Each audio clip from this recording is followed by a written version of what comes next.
Good evening, everyone, and welcome to the Brian Crombie Radio Hour. My guest tonight is Matthew Lau.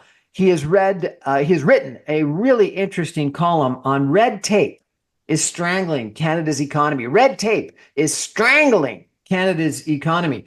Matthew is an interesting gentleman. He is a financial analyst by trade and an adjunct scholar with the Fraser Institute. He writes a weekly column for the Financial Post editorial page in the National Post, which is where I read about him. He covers fiscal policy, economic theory, climate change, government regulation, school choice, free markets, and other topics related to business. He's the co-author of a book, End of the Chrétien Consensus, published by the Fraser Institute. He's author of a book chapter in the 1867 project published by the Aristotle Foundation, and he's also written for the National Review and others. Red tape, is it strangling our economy? Well, if you look at how our economy is doing, it's certainly being strangled by something, and red tape is one of those things. So the column was really based on a Statistics Canada report, which looked at government regulation over the past 15 to 20 years or so. And the report uses a regulatory burden measure that was devised by Transport Canada and KPMG to try to measure how quickly government regulatory requirements were growing over the years. And what it concluded is that regulation has increased basically by 2.1% annually from 2006 to 2021. The growth in regulation over all these years had some very negative effects on the economy, according to the study. So it cut business sector investment by about 9%. It reduced business startups. It reduced entrepreneurship, cut GDP. It cut employment growth. It cut labor productivity. And actually, one of the things that the Stats Can study found is that other studies have also been done on regulatory burden on the economy and have actually found larger negative effects of regulation. So, 2.1% for 15 years compounded is over 33%. That's a lot. That is a lot, and I would point out that the study only went up till 2021 in terms of the regulatory growth, and the regulatory burden has certainly increased quite significantly in the last 4 years. You look at oil and gas, where the government has made it, the federal government in particular, has made it very much more difficult to get major infrastructure projects approved. You look at the federal government's bill C-48, I believe it was, that effectively banned vessels transporting oil to and from ports in BC's northern coast. You look at their cap on greenhouse gas emissions that specifically targets oil and gas, new fuel regulations, and major regulations on methane emissions, again, concentrating on the oil and gas sector. And you look at other sectors as well, for example, in the auto industry, where the federal government wants to effectively ban conventionally powered vehicles by the year 2035. You look at how much more they're regulating childcare and grocery stores and federally regulated workplaces. I mean, the regulatory burden is just astounding in this country.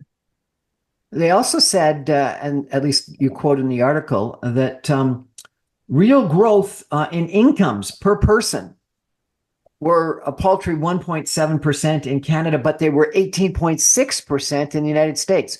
1.7% in Canada and 18.6% in the United States. That's an unbelievable difference. That is a huge disparity. So, and it wasn't always like this. So, for example, from 2006 to 2015, under the previous federal government, Canada's real GDP per capita growth was nearly at the same pace as the United States. It was basically even until the end of 2014, and oil prices plunged and started tanking. The Canadian GDP in around end of 2014, early 2015.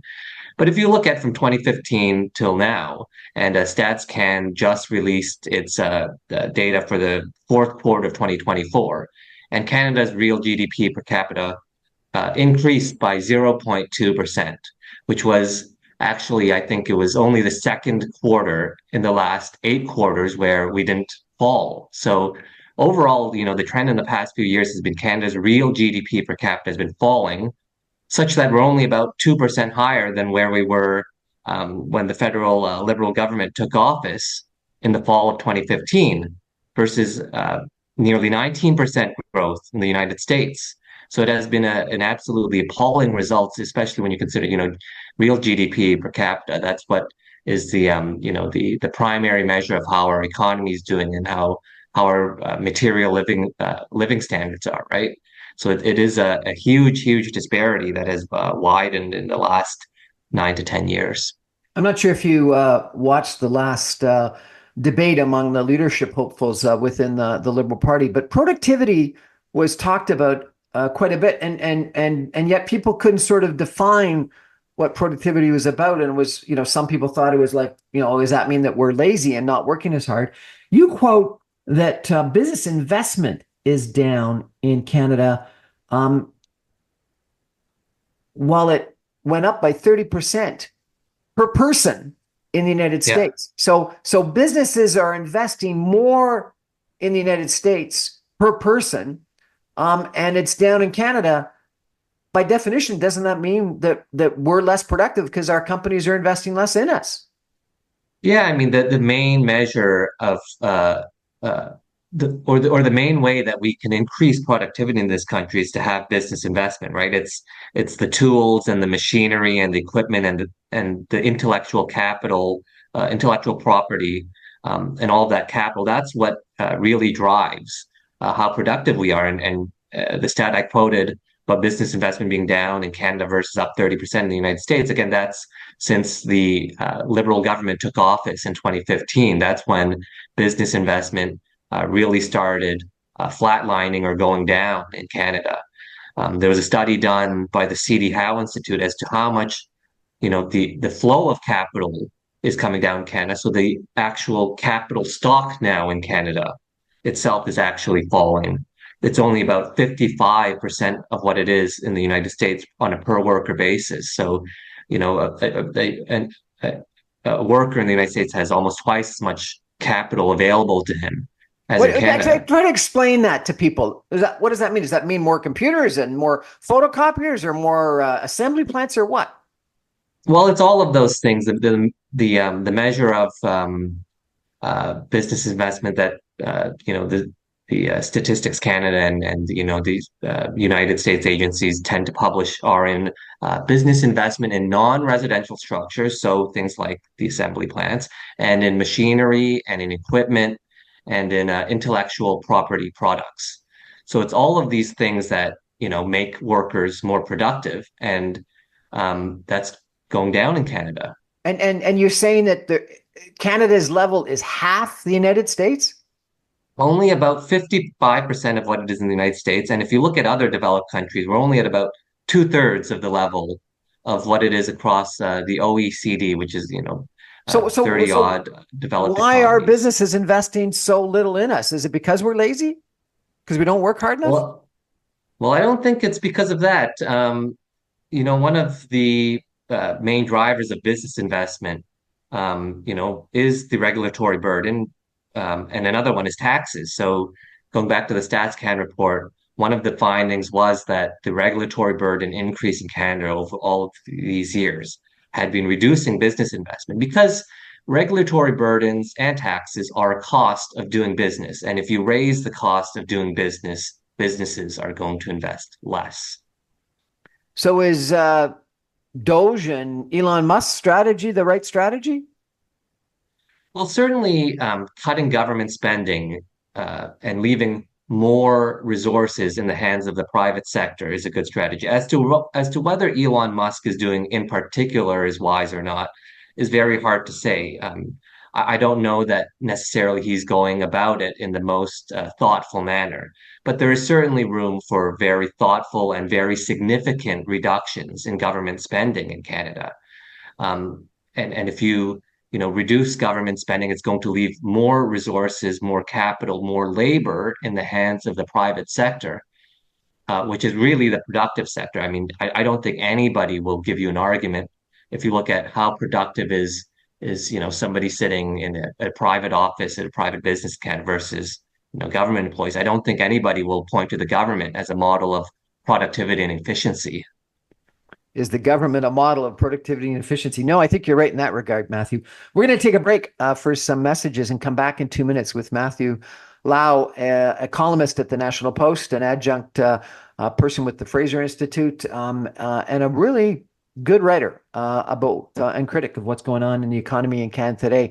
One of the things that he said is that Canada is mired in an economic growth crisis.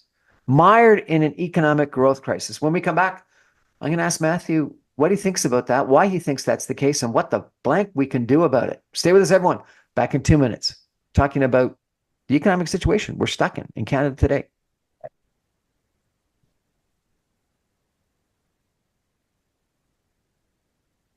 Welcome back, everyone, to the Brian Crombie Radio Hour. My guest tonight is Matthew Lau. We're talking about red tape strangling the Canadian economy with Matthew Lau, who is a really smart guy. He's a columnist in the National Post. He writes once a week. He's a adjunct individual with the Fraser Institute. He's got a long history of writing in different books and different publications about the economic situation in Canada. And he's written recently about red tape. And then, in addition, you make this quote, which I found kind of interesting, that you say that we're mired in an economic growth crisis. An economic growth crisis. You think that? I think absolutely, because if you look at the statistics which we've just discussed over the last few minutes, about 2% real GDP per capita growth in Canada over the last 9.5 years or so, versus 19% in the United States. I mean, our economy is growing at such a slow pace. It's pretty much the worst we've seen since, the Great Depression.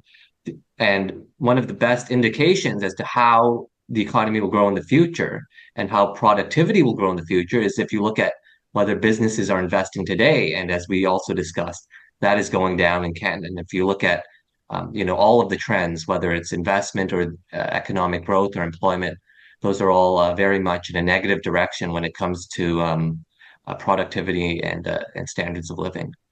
You say that higher federal carbon taxes, higher payroll taxes, and higher top marginal income taxes are some of the reasons why. Do you think we should just cut taxes? Is that the solution? Well, you have to cut taxes, but you also have to cut spending. So, the tax increases you listed, there was, the top marginal income tax hike when the Liberal government came to power. They implemented a tax hike almost right away. And of course, the main stated reason for that tax hike was, we make the rich pay more, it's more fair. Now, it pushed the marginal income tax rate to about 50% in most of the provinces. And actually, study was done on this by the C.D. Howe Institute and the Fraser Institute have done studies on this as to what has actually been the effect on federal revenue as a result of raising the tax rates. And actually, the tax hike was so economically damaging that if you look at government revenue, total government revenue from federal and provincial governments, it actually went slightly down because of this tax hike. And then you look at other tax hikes. They hiked middle income or middle class income taxes effectively by canceling income splitting. There was a carbon tax that you mentioned, the annual CPP tax hike, such that a worker, for example, who makes $85,000 a year pays 71% more in CPP taxes than they used to. We've had the capital gains tax hike, which caused a big flap, which has since been deferred, but it's still in the pipeline. You've got special punitive taxes on financial institutions now. You've got the federal government has proposed a tax on stock buybacks. They've even had threats of putting taxes on grocery stores if the grocery stores earn too much money. We just heard Chrystia Freeland, who's running for the Liberal leadership, pose, trying to put a cap on grocery store profits. All of these things, which raise the cost of work, which raises the cost of doing business, discourages people from putting in more work effort and investing and doing business. So what's what's the solution here? The Canadian deficit, or at least the Canadian debt as a percentage of GDP, is somewhere around 2 point something percent of GDP. The United States is more than three times higher, above 6% of GDP. And clearly, Elon Musk and Donald Trump, the new president of the United States, want to reduce that, or at least reduce the expenses of government, though they're putting in continuation of fairly sizable tax decreases that some people think are going to increase the deficit and increase the debt. But if we're from a deficit standpoint or a debt standpoint, the lowest in the G7, is spending the problem? Is deficit the problem? Or is it just high taxes? We should just reduce taxes and allow our deficits to go up and our debt to go up. Well, they are all part of the problem now. When we start comparing across countries, it is sometimes not an apples to apples comparison. So, for example, the federal government debt in Canada is lighter than in the United States as a percentage of the economy, but the U.S. government also has much more borrowing power than we do in Canada. Another thing that's not apples to apples is we have a lot more responsibilities to our provincial governments versus, the state governments in the states don't have as much responsibility as the provinces in Canada. And when you start including things like provincial debt in the debt burden, it starts getting heavier in Canada. So there are different factors that we have to look at. But I think the main thing that is holding back Canada's economy is really just that the government has gotten too large, whether you look at spending or you look at deficits or the size of regulation. Now, when you look at government spending, every dollar that's spent by the government is a dollar that's not available to the private sector. And as I keep saying, the private sector is the more productive sector. It's the sector where there's discipline around profits and losses. There's a great quote by one of my favorite economists, Milton Friedman, who says, if in the private economy you don't make money, your business eventually has to close its doors. Right? If there's something unproductive in the government sector, they just throw more money at it and they just increase the amount of unproductivity. The private sector and the government sector has very different incentives and very different mechanisms. And what we've seen in Canada in the past decade is a shift from private sector economy and private sector activity to government activity, which is much less productive. In your last paragraph, or the second last paragraph of your report, you actually say that we're in a recession. I haven't heard that we're in a recession. You say we're effectively in a recession. Why are we in a recession if I haven't heard it? Well, we're not technical. We don't meet the technical definition of recession. A technical definition of recession is that, the GDP has gone down for 2 quarters in a row. That hasn't actually happened. But if you look at GDP per capita, that is what's trending downwards. Real GDP per capita has gone downwards in 6 of the last 8 quarters. And it's really population growth, largely fueled by immigration, which is keeping Canada's GDP numbers from falling. But if you look at a per capita basis, Canada is effectively in a recession. And, economists have pointed this out. It's basically population growth that is boosting the GDP numbers. It's not productivity the federal government's announced that they're going to, cap immigration and potentially actually try to have the population decline this year and kick some people out of the country, deport people. Will that mean we'll be in a technical recession? Well, the rate of immigration may reduce. I don't think the population is actually going to go down. We'll see. I don't know that Canada. I mean, there are many other factors at play as to whether we're going to go into recession this year, right? Even if the population continues growing, if we do get hit, for example, with those very significant tariffs from Trump, I think that'll put us into a recession either way. But there are many other factors other than population growth and immigration that are baked into the GDP forecasts. The current governor of the Bank of Canada made a big speech and said that the Trump tariffs, if put in place at 25%, would be I can't remember what the number was, but a fairly sizable negative impact on GDP. And unlike with COVID, it wouldn't be, transitory. It wouldn't come and go, and we'd catch back up again. It would be permanent. What do you think? Is that a real threat? Yeah, so the Trump tariffs, most of the estimates that economists have put out say it would cut Canadian GDP by something like 2.5 to 3%.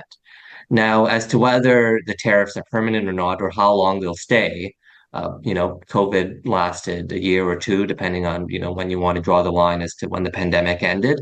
Um, the tariffs may last longer than that. They may not. One of the things about the tariffs is that they will hurt the Canadian economy. They'll also hurt the American economy. And will Americans really tolerate this hit to their economy that really doesn't? There's no real good reason for putting tariffs on Canada. I can see, for example, if you think China or Russia or other countries are a geopolitical threat, you might want to put tariffs on them. But a tariff on Canada by the United States, there is no real gain for them, and there will be economic losses for them. And if the public won't tolerate it down there, the tariffs may eventually go away. We'll see. If there's no gain, why is he threatening to do it and if not do it? Well, there is political gain. There is not economic gain. So, for example, there are people who their businesses may be protected from competition, and they will be very strongly in favor of tariffs. And it may be in some states where Trump has had some very significant political support, and he wants to impose those tariffs. But there is no economic gain from tariffs overall to the United States. As to whether he's doing it, well, governments do all sorts of things, including the Canadian government, that have no economic benefit, but have political benefit. And that's why they're doing it. All of those regulations and taxes that we've cited earlier, they don't produce a economic benefit for Canada. They're very harmful. Governments have done it anyways because politicians have found that they can get some sort of political benefit from it. Should we be removing interprovincial trade barriers? Would that be a big benefit to Canada? That would absolutely be a benefit. So the number that I've seen, there was a study done by Trevor Tombe, who is an economist at the University of Calgary. He found that internal trade barriers in Canada cut economic output by about 3.8%. So they're even more damaging. There's a big, flap, and rightly so, about the Trump tariffs. Our own internal barriers are even more damaging than those. Hold it, hold it, hold it. You're saying that what our provincial premiers have put in place with interprovincial trade barriers are actually worse for the Canadian economy than what we're worried about Trump threatening to do from the United States 25% tariff barrier. Absolutely. So, for example, Seriously? um, Absolutely? yeah. So, for example, if you're the Montreal Economic Institute has just put out an article about this. If you're a paramedic in Saskatchewan and you want to move to Alberta, you have to go undergo additional training before you can start practicing your trade. Same with nurses that move across provinces. Different provinces have different requirements. If you want to drive a truck and ship goods, they have different requirements as to how long your truck can be, what types of tires you can use, requirements around times you can load. Um, you know, Internal trade barriers, as I said, the estimate is that it cuts our productivity and our output by 3.8%. It's a huge amount. So why don't we just get rid of it? If Trump can apply 25% tariff barriers on March the 2nd or April the 2nd or whatever the date is that he's currently threatening to do it, why don't we just arbitrarily say all those interprovincial barriers are gone the same day, and then we'll have an offsetting amount of positive growth in GDP equal to the negative impact from Trump. Well, I would love to see that, but unfortunately, provincial premiers and some of them are moving now in a direction. I think it was the premier of Nova Scotia just announced that any province that reduces the barriers, interprovincial trade barriers on Nova Scotia will reduce its own barriers to reciprocate. And some other provinces, Alberta, for example, has done a good job in the last few years of trying to get rid of a lot of these interprovincial trade barriers. But unfortunately, there is still some political pressure from special interests in the same way that an international trade barrier, you might want to protect certain businesses. You might get some, political benefit from protecting special businesses or certain industries from competition. Provincial premiers sometimes feel the same pressure. For example, one of the areas where there is a lot of interprovincial trade barriers is on alcohol. I, as a resident of Ontario, cannot go online and buy wine from Quebec, for example. And most provinces have those same barriers. And the stated reason for that is they want to, protect their own government liquor monopolies. So But it sure would be nice to be able to buy the best wine that we want to buy at the best price from wherever it comes in Canada and help all of Canada, no? absolutely, I would agree with you. I would love to get rid of these, whether it's international or interprovincial trade barriers. These are all, restrictions on our freedom and restrictions on our economy and restrictions on our choice as consumers. But and there's no economic benefit that we get from them, but governments have put them in place anyways.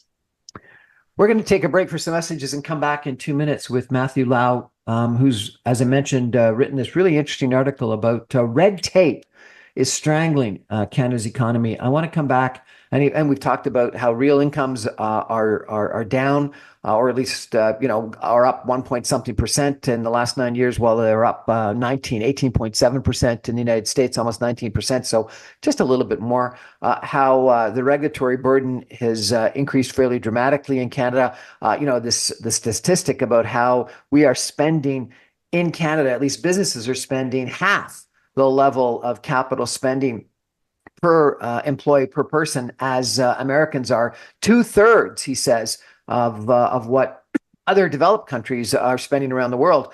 So for some reason, Canada really doesn't invest in our workers, to invest in productivity, invest in innovation, nearly to the extent that that the United States is and that other countries are. And I'm going to ask him what we should do about this all. What can we do about this all? Can it be solved? How can it be solved? He's talked about payroll taxes, about carbon taxes, about income taxes. I saw this one statistic that said, you go over 50% combined income taxes, people just don't want to work anymore because they're doing more work for the government than they are for themselves. And so therefore, just getting to 50% and above is a big mistake. Well, we're above 50%, at least for the people in Ontario, they are. So, Matthew, give some thought to, if you were Prime Minister or Minister of Finance, what would you do and how? We're going to take a break and be back with Matthew Lau in 2 minutes talking about what the blank do we do about this situation. Stay with us, everyone.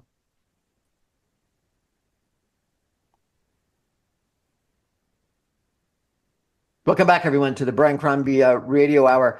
My guest is Matthew Lau. He's a columnist with the Financial Post. He's an adjunct scholar with the Fraser Institute. He's an author or co-author or contributor to several interesting books. And he's written a really fascinating column that I read about red tape strangling, not hurting, but strangling is the word that he used, the Canadian economy. And he's really gone through numerous different statistics that talk about our regulatory burden harming our growth in GDP, that our GDP per capita is negative, and he thinks should be actually in a recession if it wasn't for the growth in the population. He's talked about increasing taxes, carbon taxes, income taxes, payroll taxes. I mentioned that, in Ontario, we're above 50%. And that seems to be a level that really is a negative to people. We've talked about investment in business investment going down, and in Canada, it's half of the level it is in the United States. So, Matthew, we've gone through a whole bunch of problems, but we haven't suggested solutions. What are the solutions? If you were tomorrow magically appointed the Minister of Finance or Prime Minister of Canada, what would you do? Yeah. Well, fortunately, there is a blueprint for this because Canada has been in worse situations in the past. If you go back 30 years, Canada, the federal government and some provincial governments their finances were in such bad shape that we actually had something of a debt crisis on our hands. It was a famous Wall Street Journal editorial that said basically Canada has almost become like a third world country with respect to its debt problems. Didn't they say it was And the Canadian peso crisis or something like that? Yeah, something like that. And so basically, the government back in the day, the federal government under Chrétien and Paul Martin, they put in very aggressive spending cuts. They drew a line in the sand and they said the debt and the deficit are real problems and the country is in real financial trouble. What they did is they cut federal departmental spending over a 3-year period by 19%. This is not, inflation adjusted or population adjusted. a real serious cut of 19% over 3 years. So, the agricultural department, they cut about 40% of the spending, the environmental department, 32%, regional agencies down 49%. Very quickly, what used to be a debt crisis turned around Canada's financial situation and paved the way, once the finances were healthy, paved the way for tax cuts, corporate and personal income taxes. From 1997 to 2007, Canada had the strongest economy in the G7. If you look at GDP growth, our investment growth per capita was higher than in the United States over that 10-year period. Um, and actually, our employment growth was almost double the level of the United States over that 10 years. And actually, the provinces that did the best were, also at provincial governments. This was actually the Alberta government under Ralph Klein, and actually the Saskatchewan had an NDP government at the time that very significantly cut spending as well. Cut spending in the early and mid 1990s, paved the way for tax cuts later. And the provinces that did the best were the ones that cut spending the most and cut taxes the most. The federal government did the same, and it brought a decade or more of a very significant uh, uh, economic growth and economic outperformance relative to other countries. It's basically the opposite that's happened now, where we've had our government growing more quickly and spending more and taxing more, and our economy is doing worse than everybody else's. What about regulation that's strangling the economy, according to yourself in your article? How do we get rid of all that regulation? Well, it does take a certain amount of political willpower to stop regulation. I mean, one of the things you have to do first is to stop adding regulation, and then you have to start getting rid of the ones that have been put in place over the last periods. So, a lot of the regulation that we've had is just complete overkill. I cited a lot of regulations earlier around the environment and around controlling greenhouse gas emissions. Those are overkill. Now, the federal government has said many times that the reason that we have a carbon tax in Canada is because having a tax is a more efficient way of controlling or reducing greenhouse gas emissions than having regulations, right? So, and most economists would agree that if you just put a tax on it and don't try to, meddle in with what the private industry and private business are doing, and just let private businesses figure out how to deal with the tax and come up with their own ways to reduce emissions. That's a more effective way than having the government step in and start making all sorts of prescriptions, banning conventional powered vehicles. There's regulations around plastic use. There, all sorts of emissions regulations on oil and gas. Those are the regulations that contradict the government's own narrative around, the economic efficiency of having a tax. But, axe the red tape just doesn't sound as nice as axe the tax. Yeah, I mean, unfortunately, a lot of the political slogans we have, they have to rhyme or they have to start with the same letter. Axe the tax and carbon tax carney are the ones that we're hearing, and certainly, the carbon tax, the way it's been done in Canada is, you've layered it on top of regulations, you've layered it on top of subsidies, and you when you put one government intervention on top of another, the private economy is going to suffer from all of this extra burden and So how do we extra do this? cost. I've heard stories about it taking twice or three times as long to get a house or a development approved as it does to actually build it. That it takes 7 to 10 years to get a pipeline through the regulatory process. That you've got federal government regulation, you've got provincial government regulation, you've got to negotiate with Indigenous communities. That getting a mine approved in Canada, a brand new mine, is almost impossible. On and on. And even in the last debate, we've heard, and maybe this is completely justifiable, but all of the strong reasons why a pipeline across Canada might make sense, but that any one province could stop it. So how do we fix this solution? Fix this I, situation? well, I think I mean, regulation comes from the government, and it's generally the case that politicians will do. you would hope, what the public demands. That's how they get into power, and their main the main ambition of most politicians is to get reelected.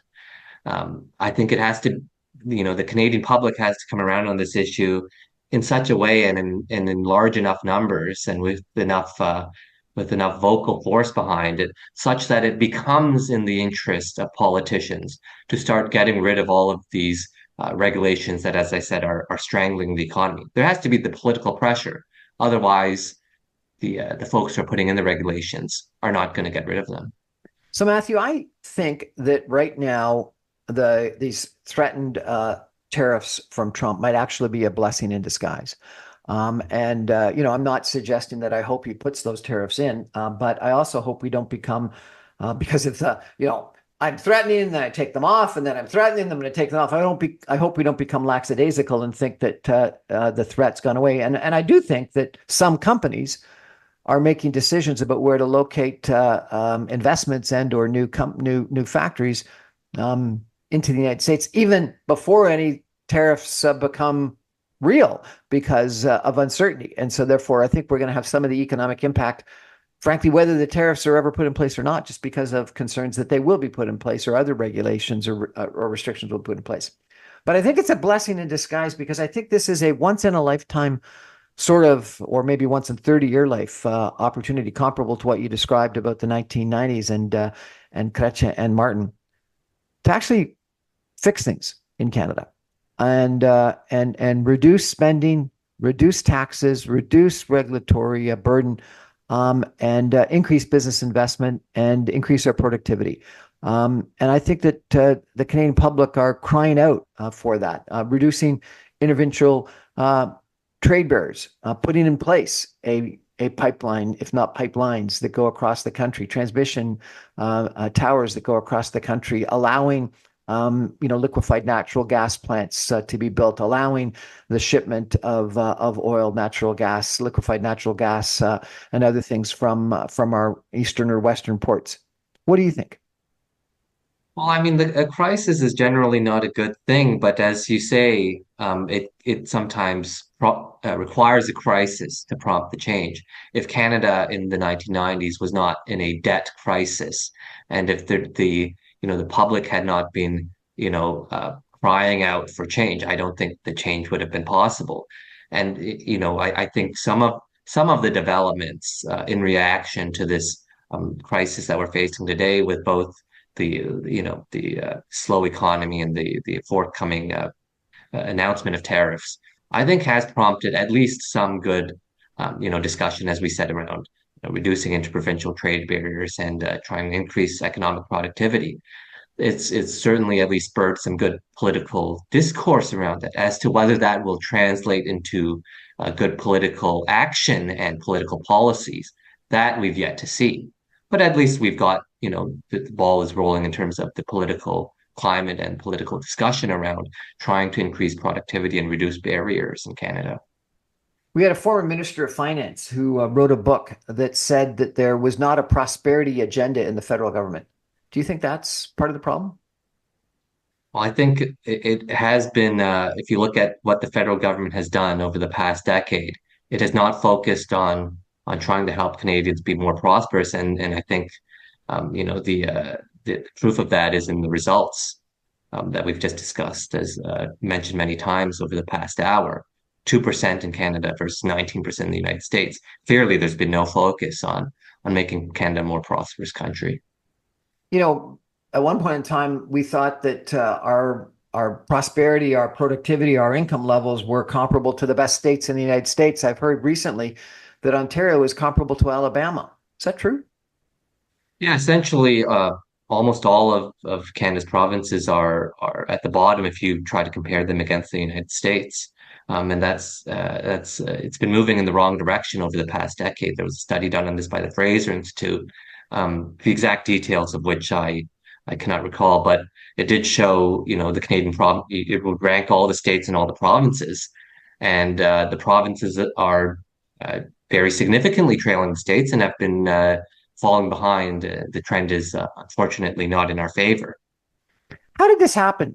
Was it because of free trade we became sort of lackadaisical. We became, it was the easy thing to do to trade with the United States, and so therefore we did that rather than worrying about interprovincial trade barriers or trading with the rest of the rest of the world. Was it because we were doing well economically because of everything you said in the 1990s and early 2000s? We just sort of forgot what we needed to do. How did this all happen? Certainly, I think a lot of people took their eye off the ball when it comes to economic productivity, and it just wasn't a priority in this country. And unfortunately, that has resulted in governments um, which don't care much about economic productivity either. And government has focused on all sorts of other collateral objectives. A lot of government interventions and forays into social issues that may not make much of a sense. And a lot of these things kind of put the pressure on the federal liberal government in particular to impose all sorts of regulations and policies and things that sound nice, but which really, aren't good for the economy and have been dragging down the economy for the past decade. It sounds nice to have, a clean environment and, reducing global warming and tackling climate change. It all sounds nice. But when the policies, tank the Canadian economy and at the bottom, at the end of the day, don't actually have too much effect in improving environmental outcomes. That's I think how we ended up where we are today. A lot of policies that sound nice, but not really effective. So I did a mini thesis on carbon taxes. Sounds like you're a smarter guy than I, and you probably know even more about the positive economic benefits of carbon taxes than I do. But as you said, most economists thinks that it's actually a very efficient way to get people and or companies over time to adjust. But Pierre Poilievre and the Conservative Party have done a really good job of making it sort of the third rail right now of Canadian politics, and Axe the Tax really has resonated such that you've got I think three of the people that were on stage at the Liberal leadership debate saying that they would axe the tax as well, or at least the consumer portion of the carbon tax. But it sounds to me like you actually think that just getting rid of a whole bunch of the environmental regulations that take longer and have that sort of administrative regulatory burden on companies, getting rid of that and just leaving the tax in place to allow companies to decide whether they wanted to pay the tax or they wanted to make changes and decide what those changes are that they wanted to make to not pay the tax and to become more environmentally sustainable would actually be a better strategy. So again, have the tax, but get rid of and axe all the regulatory burden. Is that what you would say? And is that politically saleable? Well, the economic case, the textbook case, and the case that economists will make for the tax really only applies if you have the tax and that's it, right? If you put the tax on top of regulations and on top of subsidies and on top of all this other stuff that the federal government doing, then the tax is harmful. If you just have none of the other policies and just the tax, and you have to the other stipulation is you have to the cost of the tax has to be linked to the cost of carbon emissions to the environment, right? If, for example, a ton of carbon emissions costs, let's say, you try to quantify the economic or the environmental harm it does, and it's, let's say, $20 a ton, having a carbon tax of $85 a ton makes no sense. So, the textbook case for the tax that you just described and, letting businesses decide how to reduce emissions, whether to pay the tax or not. It works if the price of the tax is tied to the estimated harm of what you're taxing, and if the tax is the only mechanism, not on top of subsidies and regulation. So, ideally, you would then use the revenues from the tax to reduce income taxes or some other economically damaging tax. So, the textbook case for the tax is very, very far off what this is what we see in Canada today. Fascinating. So, bottom line, we're not in a great economic situation, and you think red tape and taxes are strangling the Canadian economy. Is that the case? Red tape, taxes, and government spending. Matthew Lau, thank you so much for joining us. I really appreciate it. We're going to take a break, and I'm going to come back with my prescription of what I think needs to be done to tackle the Canadian economy, our productivity crisis, our economic crisis, our spending crisis, etc. Matthew Lau, thank you so much for joining us. Really appreciate it. Thank you. Stay with us, everyone. Back in 2 minutes with my recipe for the future.